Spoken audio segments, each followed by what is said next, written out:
So good morning, everyone. Welcome back to Math 115. Today we're going to talk about a new chapter. So we're going to start on chapter 4.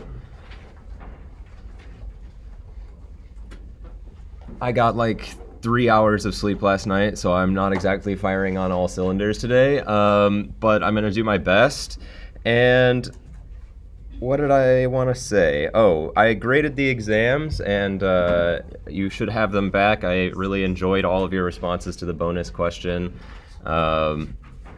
Those kept me going through the grading, so that was fun. Thanks for sharing all of your fun memories.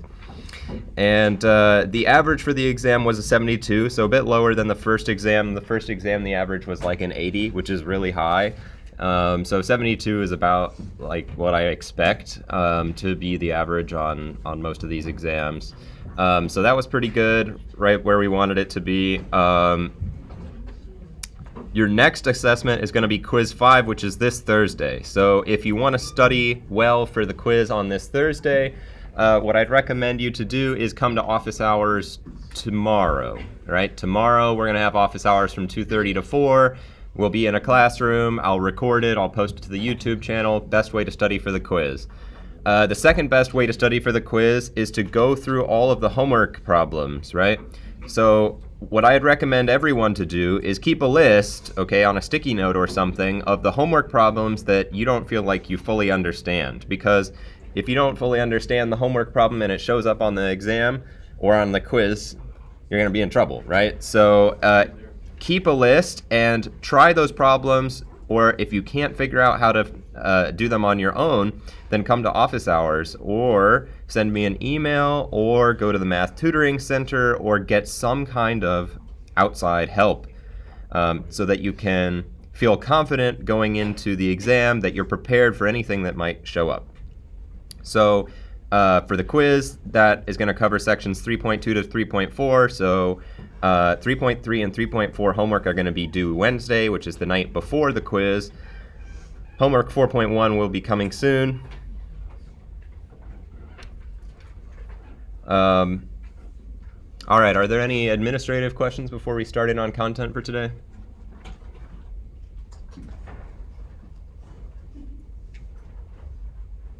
Do these front lights turn off normally? Am I just crazy? Okay. All right, well, let's go back to chapter 3 then and remind ourselves what we did last time, and we'll have like one more problem. So last week we were learning more about exponential functions and logs and equations involving exponentials and logarithms. Okay, so the log rules are the most important thing to know about logs. Especially the third one is really important for solving all of the problems in section 3.4. Okay, so these are definitely 3 that I would definitely want to memorize for the quiz on this Thursday. So once you have those memorized, then you learn how to combine and uncombine logarithmic expressions, which can be used in all sorts of contexts, such as half-life, okay, determining the amount of time necessary for an amount of a radioactive substance to decay to half of its original mass, or also doubling time, right, figure out how much time it takes for your money to double, or for a population to double, stuff like this. So after that, we talked a little bit more about these equations. So there's a few different things we can do. We can solve them if we can figure out what the same base is. If we have a same base type of situation, then we just set the powers equal to one another. If we don't have a same base and it's impossible to get a same base, then we have to use logarithms. Okay, so the way we do that is to get something out of the exponent, we have to first isolate this, okay, by dividing by 5, and then we take a log on both sides. And then it's just a linear equation, okay? And we have to remember that ln of something is just a number. So we learned how to solve all kinds of different logs. We did a population partner practice. And then we were finishing up this section, and I didn't quite finish it, so I'll do that now. So we were talking about, well, how do I get, we already figured out how to get x out of the exponent, right? How do we get it out of the exponent? We use logarithms. Now we have a sort of a different problem. We say, well, how can I get this x outside of the logarithm? It's stuck inside of a log. The way we get something out of a log is by using exponentiation, right? So let me go back through this example. So because log a of x and a to the x are inverses, if you are to plug one into the other, like so, you get back what you started with, okay? Which is x. So x gets plugged into log, and then it gets what that number is, gets plugged into a to the x. You get back x. This is true, and the other way around is also true, right? Log a of a to the x, right? That's equal to x as well. That's what it means for these two functions to be inverses. So we're going to use this property to help us get rid of the log, okay? We're going to get rid of the log. So what do we do first? The first thing we do is we want to isolate this logarithm, okay? So we just do some algebra to get it like so. And then what do? We have that these two numbers are the same. Log 2 of x is the same number as -1. They both mean -1. So if I take 2 to the -1, it's the same as 2 to the -1, okay? So all I've done here is I've taken both sides, which are the same number. If I plug the same number into a function on both sides, I get the same result. So that's still equal to one another. And now we see the magic of this process because we can cancel our logs here. These two functions undo one another, and we're left with just x on this side, which is what we wanted. We wanted to get it out of the logarithm. We did that using an exponential function. Are there any questions on any of the review that we've done or on this problem in particular?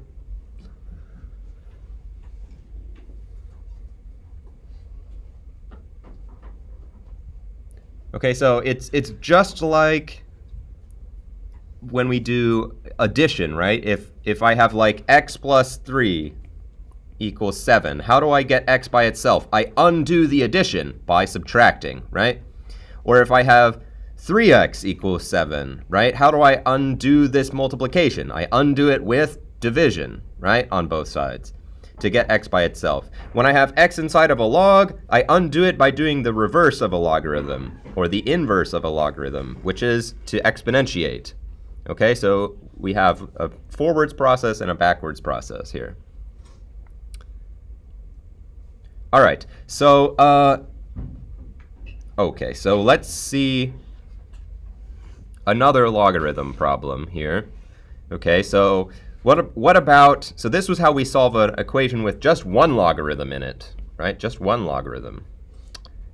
So how about an equation with lots of different logarithms in it? Well, we can still do that. Does anybody have an idea of how we might want to begin to simplify something like this? What might we try to do to solve an equation like this? Yeah, Liv? Yeah, we can cancel out some. How?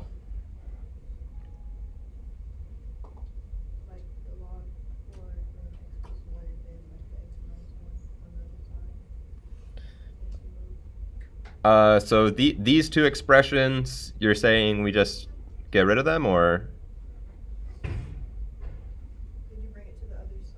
Could we bring it to the other side? Sure, we could bring everything over to one side if we wish. But then we're going to have 4 logs on this side and 0 logs on the other side. We still have too many logs. So the problem here is the abundance of logarithms, right? But did we learn anything that would allow us to write multiple logarithms as a single logarithm?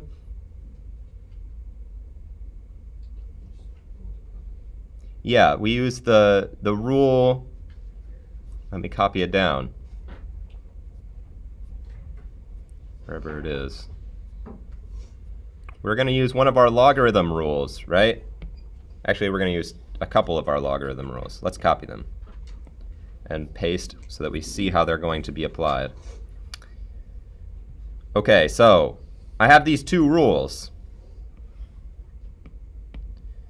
Okay, on the left-hand side, I have a sum of two logarithms. That looks like this side of this log rule, right? So how am I going to combine these two logs into a single log? I'm going to write it as log 4 of, and what should go in this parentheses?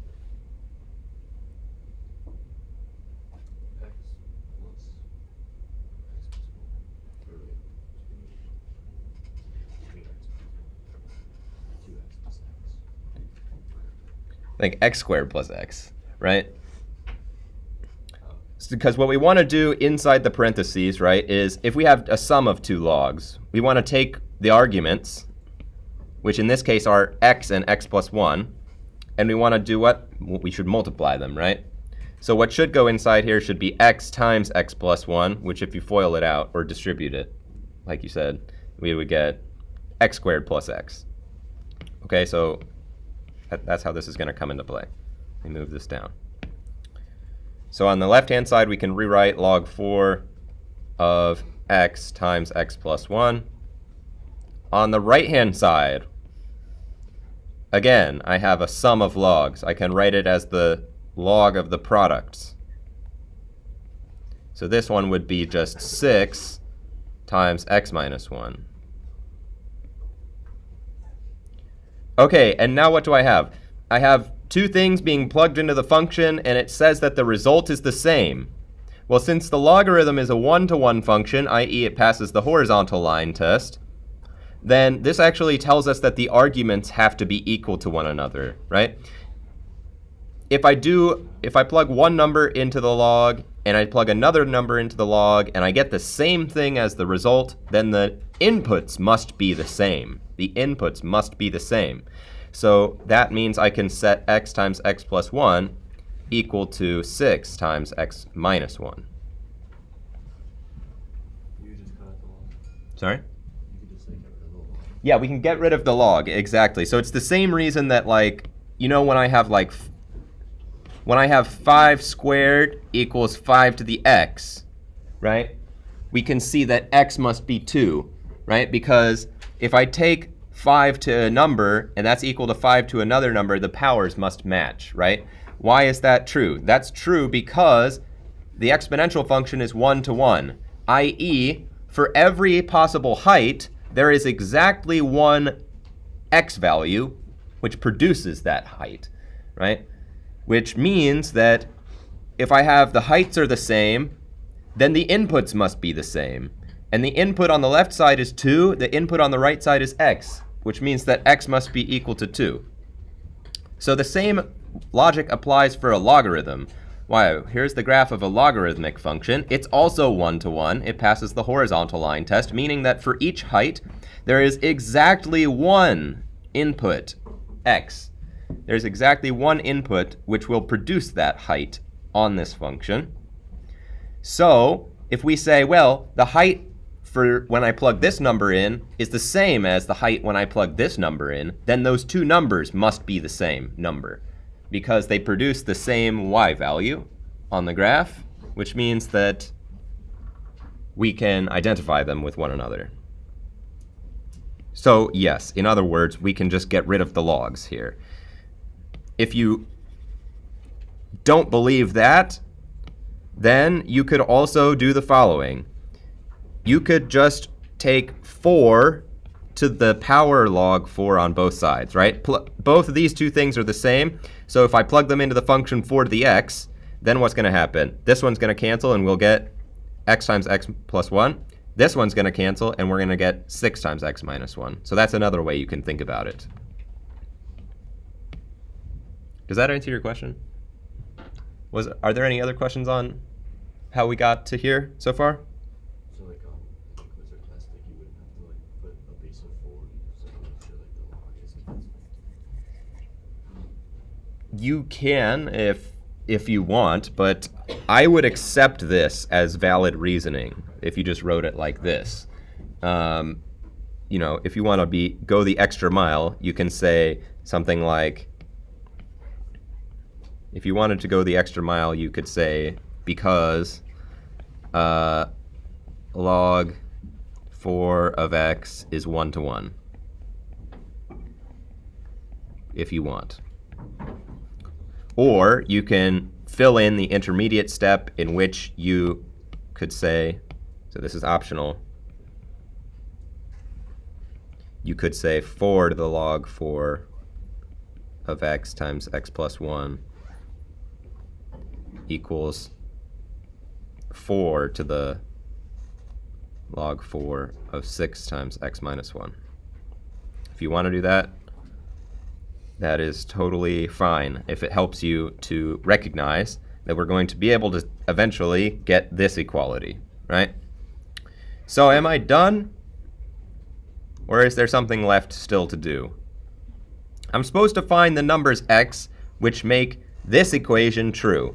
I've said, well, this equation is the same as this equation is the same as this equation is the same as this equation. I still have to find the values x which make this equation true, right? I'm going to delete the log rules. So what do? I just distribute, right? So we get x squared plus x equals 6x minus 6. I have a quadratic equation. What should be my next step to solve it? Put everything to one side, exactly right. Okay, so I subtract 6x on both sides, so I should have a minus 5x, and then I add 6 to both sides, so plus 6 equals 0. Let's see if we can figure this one out. How about x minus 2 and x minus 3? Yeah? If I take negative 3 and negative 2, multiply them together, I get 6.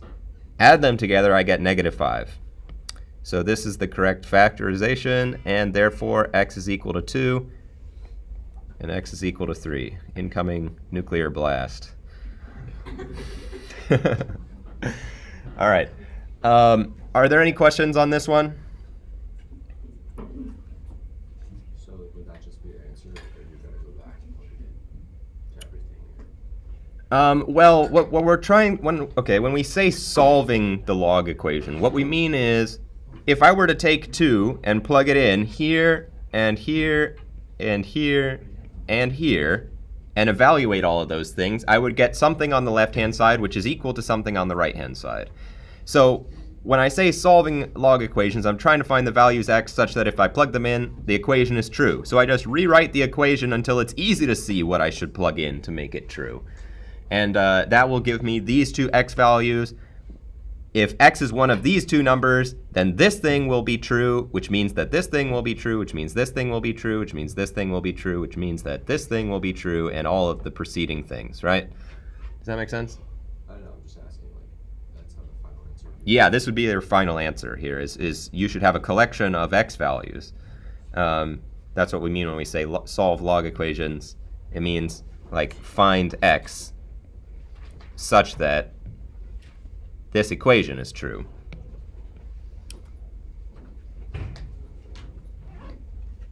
Any other questions on this? Okay, so this is the last thing I wanted to say about logarithms and exponential functions. For now, anyways. So that pretty much brings chapter 3 to a close. There is a section 3.5, but we're skipping it.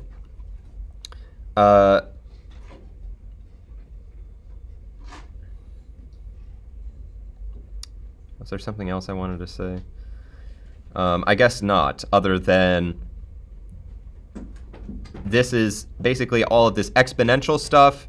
So 3.2 to 3.3 to 3.4, that is what your quiz on Thursday is going to be over. So there's a bunch of homework problems for you to practice all of these techniques. And if you have any other questions, then you can always email me or come to my office hours. So what we're going to do now is switch gears to talk about Chapter 4. So Chapter 4 is all about trigonometry, basically. So we're going to learn the old SOHCAHTOA, the old sin x, cosine x, and all of that stuff, which in my experience, a lot of pre-calculus students don't like very much. But what I'm going to try to do is explain it in the simplest possible way so that trigonometry feels finally easy for you. So with that in mind, let's start with like the most basic possible concept in trigonometry, which is, of course, angles. Not this again. Get out of here. All right, which is angles and their measure. Okay, so what are angles? Well, an angle is a measurement of the difference in direction between two rays. So what I mean is, well, this line is going in this direction and this line is going in this other direction, but how different are these directions is what we want to describe when we talk about angles. So the way we measure an angle is from the initial side to what we call the terminal side, terminal meaning end, right? So starting side to the ending side, and we say that the angle has positive measure, okay, it has positive measure if the angle is going in the counterclockwise direction, which is a bit of a switch from what you are used to if you read analog clocks. In analog clocks, going in the clockwise direction means the number gets bigger. For angles, it's the opposite, okay? So we start here and we measure counterclockwise or anti-clockwise, and that is how we define an angle of positive measure. So what's the opposite of that? Well, if we measure in the opposite direction and we say, actually, this is written incorrectly, this should be the terminal side, and this should be the initial side. So if you do it the other way, that's fine. We just say that, well, that angle has negative measure, okay? So this could be something like, I don't know, 40, this looks like almost 90 degrees. This would be something like negative 90 degrees.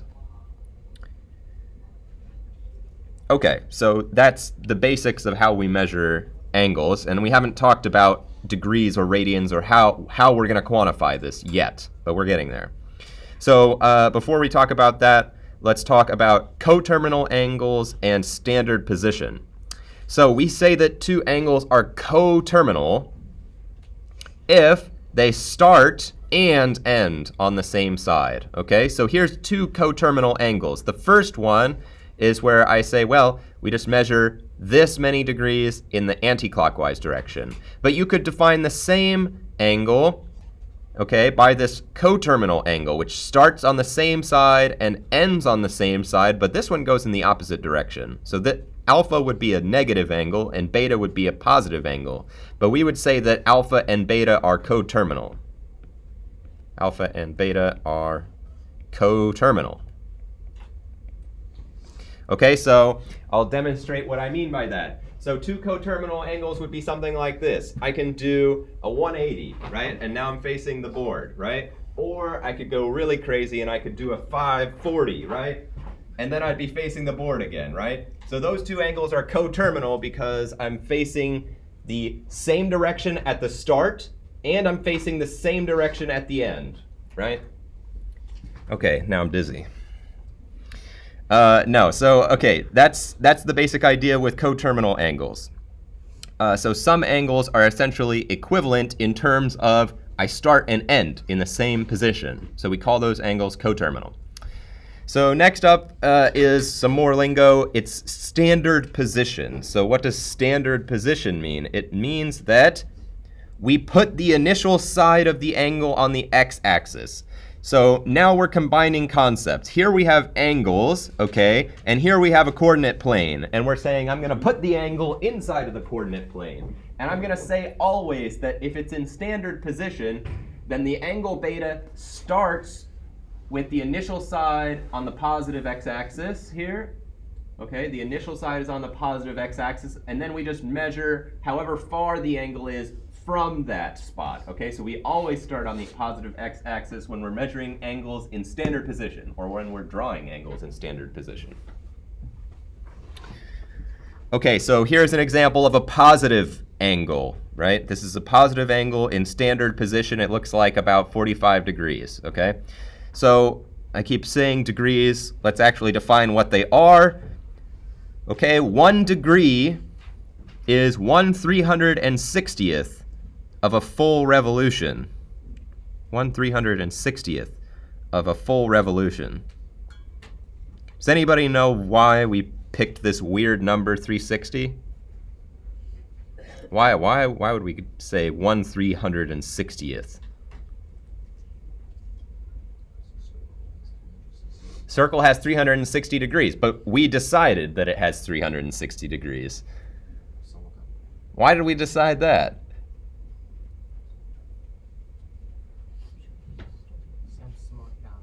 Some smart guy. It was the Babylonians. They decided.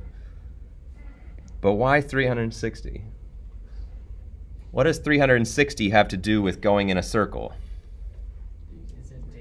Days in a year. That's right. Okay, so the original Babylonians, they came up with 360 because their calendar had 360 days. They were off by a little bit. So that's why it's 360th, which is a completely arbitrary decision in terms of how you're going to define an angle, which is why radians are much better. But I'll give you my spiel on radians in a minute. So what does 1 degree look like? It looks something like this. It's like really tiny angle, right? That's like 1 degree, okay? Or even smaller than that, okay? So we say 360 goes all the way around, so if I go 1/4 of the way around, that means I go 90 degrees. Or if I go halfway around, then that means I've gone 180 degrees, okay? Or if I go 3/4, then that's 270. If I go all the way around, we say we've gone 360 degrees. So what does a 360 degree angle look like? It just looks like this, with both of the lines on top of one another. Okay, both of the rays on top of one another. Okay, so that would be equivalent to, or coterminal to, a 0 degree angle, or a 720 degree angle. All right, so by the way, of course, if you measure in this direction, we're talking about positive degrees, you can do negative degrees very easily in the other direction, right? Here's negative 45 degrees, looks something like this. We'll talk more about that later, though. Okay, so these are degrees. So some more terminology. I expect this is probably familiar to most of you. Okay, if the angle's less than 90 degrees, we say it's an acute angle. If the angle is larger than 90 degrees, the opposite of acute, or, well, yeah, I guess opposite of acute is obtuse. So obtuse is what we say when the angle is like bigger than 90 degrees. So here's an obtuse angle. This angle looks like it's bigger than 90 degrees. And if beta is equal to 90 degrees, we call it a right angle, and we have a special drawing for it. Rather than drawing like this and saying this is beta, when it's a right angle, we just put a little square here. Okay, we just put a little square here, and that tells us that the angle is a 90 degree angle, okay? We form a 90 degree angle when these two rays are perpendicular to one another, okay? So if we have lines meet at a right angle when the slope of one is like the negative reciprocal of the slope of the other, right? We learned that in chapter 1, maybe. I think 1. Okay, so that's some more terminology. We're learning lots of words today. Let's learn some more words. Okay, the next words we need to learn is, what is radians? Okay, so the Babylonians, smart as they were, I hate the way that they designed degrees, or decided that degrees should be 1/360th of a full revolution. If anything, it should be 1/365th, right? Like, come on, what were they doing? So a much better way to describe an angle is in the following way. We put it inside of a circle, okay? Specifically the unit circle, okay? We call this thing the unit circle. Why do we call it the unit circle? Because unit means one. And what is one? The radius. The radius is 1, which means the diameter is 2, right? Okay, so this is the unit circle. And what we can say is, well, rather than saying that rather than saying that the degree is like 1/360th of a full revolution, and that's how we define the angle, why don't we just define the angle to be the same as the arc length? Okay, so if I inscribe this angle in standard position in the unit circle, then this angle has measure alpha if it takes me alpha inches or feet or whatever to walk the segment of the crust of this pizza, okay? If it takes however long this is, that's what we call the measure in radians. Okay, so alpha is the angle measurement if, when I put it inside of the unit circle, it produces an arc length of alpha. Okay, so now you think, well, how many radians, or like what does 1 radian look like? Well, it's easier to say not what 1 radian looks like, but what 2 pi radians looks like, right? Why 2 pi? Because if I were to do an angle which looked like this and went all the way around, we know that would be a 360-degree angle. But let's say what it would be in radians. In radians, we don't have to worry about degrees or the percentage of the circle which it takes up. We just start on the outside of the pizza and we walk all the way around the crust until we get back to where we started. And we call that measurement the circumference of a circle, right? And the circumference of a circle is given by the formula 2 pi r. 2 times pi times r, where in this case r is 1. So we get 2 pi. So if you were to cut this circle right here and lay it all out from end to end, this length would be 2 pi units, which is something like 6.28 units or something like this, right? Okay, so 2 pi radians is the angle which we would have to put inside in order to produce an arc length of 2 pi. Since the arc length of 2 pi is the entire circle, that means that the starting point and ending point of my angle are the same, which means that I'm talking about this angle here. So this angle going all the way around is the angle 2 pi. Okay, so let's see an example of this. So we can see then that, of course, if I just go 1/4 of the way around the circle, then I take 2 pi and I divide it by 4. If I divide 2 pi by 4, I get pi over 2, because the 2 and the 4 have a common factor of 2. We cancel it. This becomes 2. This becomes 1. We're left with pi over 2. So all the way around the circle is 2 pi. 1/4 of the way around the circle is pi over 2. Halfway around the circle is pi. 3/4 of the way around the circle is 3 pi over 2. And all the way around the circle is 2 pi. So these are radians. Are there any questions on how we define radians before we talk about converting?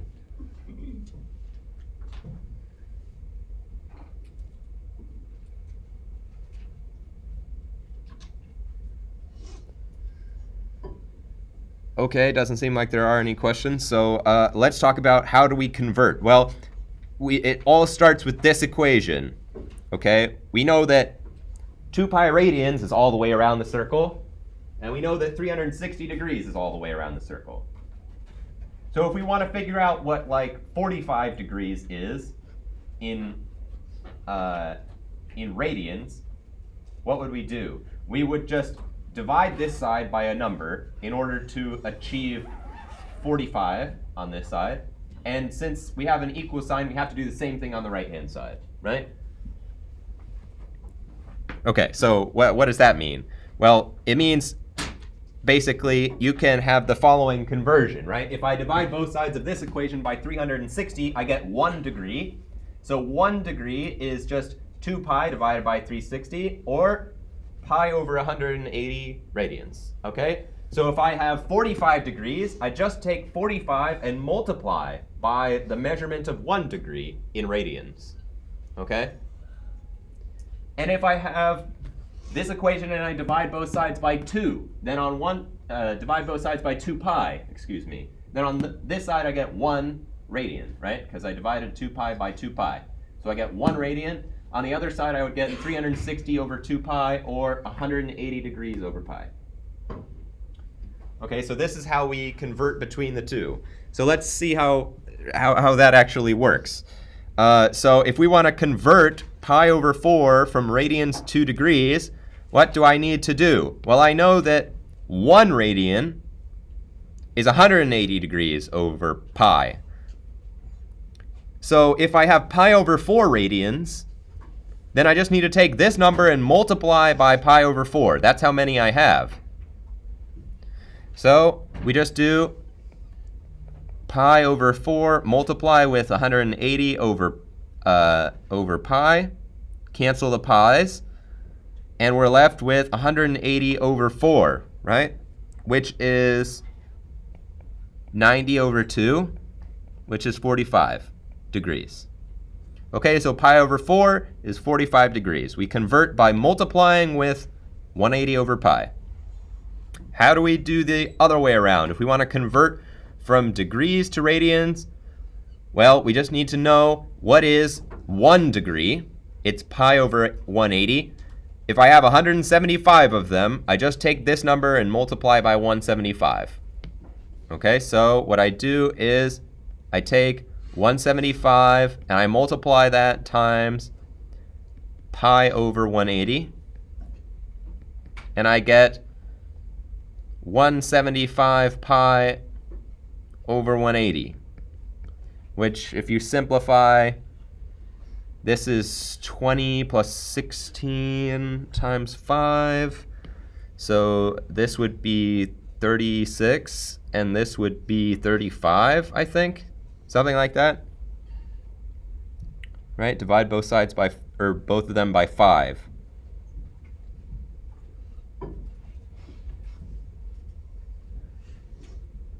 Yeah, because 16 times 5 is 80. So add that to 20. We get, yeah, this is correct. Okay, so we simplified. That's too much arithmetic. Okay, so are there any questions on how we go back and forth between an angle measurement which is measured in degrees and an angle measurement which is measured in radians? So it's just 35 pi over 36 radians. Right, exactly. So it's just 35 pi over 36 radians. Okay, it's simplified as far as it goes. If you wanted, you could use a calculator, multiply 35 times pi, divide by 36, you'd get a decimal representation of how many radians. But it's not that useful as it compares with 35 pi over 36, because this tells me I need to go 35 over 36th of the way halfway around the circle, right? Because pi would be 36 pi over 36. So to go like a 180 degree angle would be like so. This would be 36 pi over 36. So 35 pi over 36 is like a little bit less than that, like here. So it's more useful to have it in this kind of fractional form than it is to say, look, and it's hard for me to look at the circle and imagine like what is 3 radians. The only way I would know what 3 radians looks like is because I know 3 is kind of close to 3.14, which is pi. But it's really more useful to keep pi in our answer for radians than it is to multiply it out. Any other questions on converting between degrees and radians and the other way? Yeah. Will we need to know 1 radian equals pi over 180 for the test? Well, what you'll need to know for the test is how to convert. So I'm not sure you could figure out how to convert without memorizing that fact. So yeah, I guess the answer is yes. You need to know that 1 degree is pi over 180 radians, and that 1 radian is 180 degrees over pi. All right. I know I'm throwing out a lot of terminology today, but I'm gonna, if you'll bear with me, I'll give you 2 more. Oh, sorry, no, I'm gonna do something else first, and then I'll give some more terminology. Okay, so when are two angles going to be coterminal? Well, two angles in standard position are going to be coterminal if the following equivalence holds. If one angle can be expressed as the other angle plus a multiple of 2 pi. Okay, so n is in z, which means n is a number like -2, -1, 0, 1, 2, ... right? It's a whole number, could be negative, could be 0.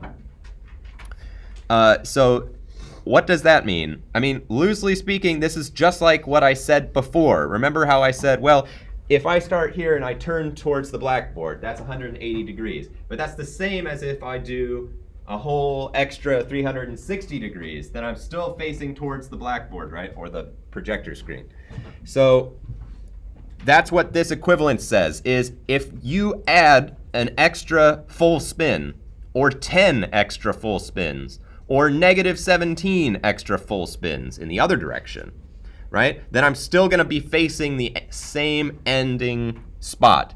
So let's see what that looks like. On the circle, what it looks like is something like this. If you take this angle,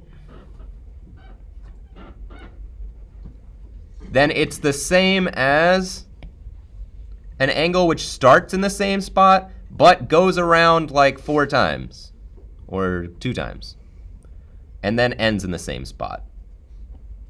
Okay?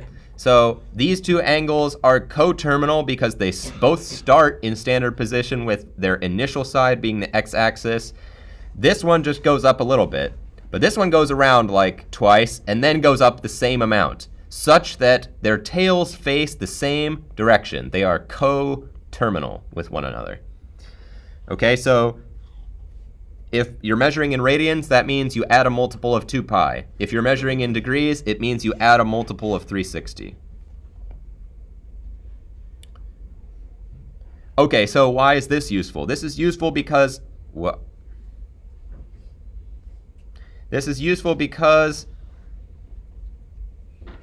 it's most of the time more convenient to just refer to an angle's coterminal angle, which is between 0 and 2 pi. We say, well, all those other angles that are bigger than 2 pi, they're basically just equivalent to just going up this amount.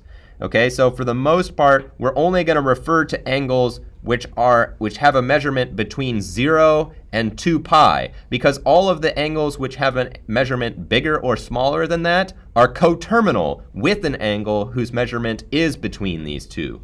So let's see how that works. So here we have a pretty standard question to ask is, find the angle theta which lies strictly between 0 and 2 pi, which is coterminal to this angle, which is greater than 2 pi, right? 19 pi over 4. 19 pi over 4 means what? Well, 16 pi over 4 would be 4 pi, right? And we've got 3 pi over 4 more than that. So 4 pi would mean I start here, I go around to here, that's 2 pi, go around one more time, that's 4 pi, and I have what left over? 3 pi over 4 left to go, which is 3/4 of the way to here, right? So this is what this angle looks like. We go around 2 full revolutions and then 3/4 of the way to the other side. Okay, so this is what 3 pi over 4 looks like. Or sorry, this is what that looks like. So let me draw that in with our notes. So this is the angle 19 pi over 4. So how do we get the angle which is coterminal? Well, we can see it plainly. It's going to be this angle. Okay, we can see it plainly that it's going to be that angle. But how do I figure it out? Well, I can just subtract 2 pi until I get a number which is going to be less than 2 pi and bigger than 0. So if I subtract 2 pi, then I get 11 pi over 8. Oops. 11 pi over 8. No, what am I doing? 11 pi over 4, right? because minus 2 pi is the same as minus 8 pi over 4. I have to get a common denominator. So minus 8 pi over 4 gets me to 11 pi over 4. Is this an angle which is between 0 and 2 pi?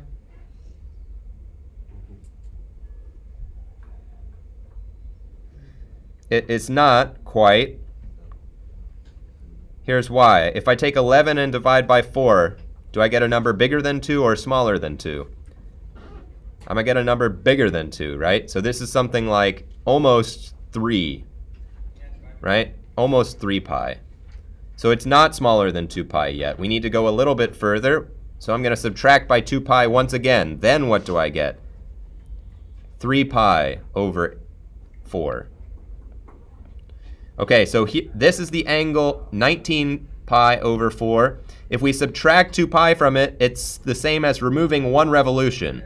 So 11 pi over 4 looks like this. We would go around all the way once, and then the rest of the way to here. But this is still not the one I want. I need to do it another time, take away another revolution. Then I just get the angle 3 pi over 4, which is this one shown here. So let me draw it in. I'll do it with pink.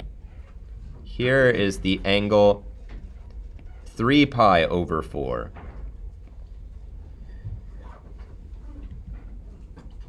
Okay, so are there any questions on how we did this problem? Yeah, Liv? To here? Is that good? All right. Well, we'll stop there for today. Thanks for your attention. If you did not get your exam, please get it from the front.